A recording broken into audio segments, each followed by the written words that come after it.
Θα πάμε στο Google, θα πληκτρολογήσουμε αυτήν εδώ τη διεύθυνση, βλέπετε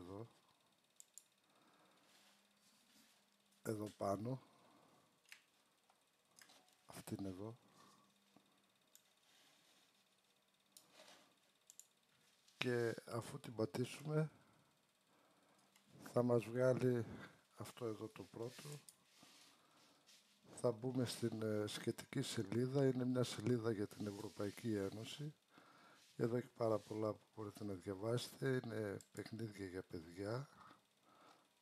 Γυρίζω πίσω, πολλές ενδιαφέρουσες δραστηριότητες. Γυρίζω πίσω ή από εδώ μπορούμε να πάμε στο υλικό διδακτικό, ανάλογα με τις ηλικιακές ομάδες, ηλικία 15 και πάνω. Θα πάμε τώρα εδώ και πάμε, εδώ είναι από το σπίτι, εδώ πάμε στην κεντρική πλατφόρμα εδώ πάνω. Είναι υλικό για το δημοτικό, είναι και για τη δευτεροβάθμια. Και εδώ έχει μια ηλικία με 118.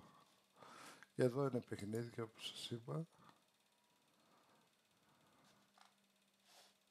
Γυρίζω, δεν θα τα δείξω αναλυτικά. Εδώ είναι το χρονοδιάγραμμα για την Ευρωπαϊκή Ένωση, πάρα πολύ ενδιαφέρον. Βλέπετε εδώ πλοήγηση ανά κατηγορία. Εδώ πλοήγηση καναχρονική, για να το πατήσουμε. Βλέπετε, βγάζει ενδιαφέροντα. Πατάμε εδώ και εδώ βγάζει διάφορα.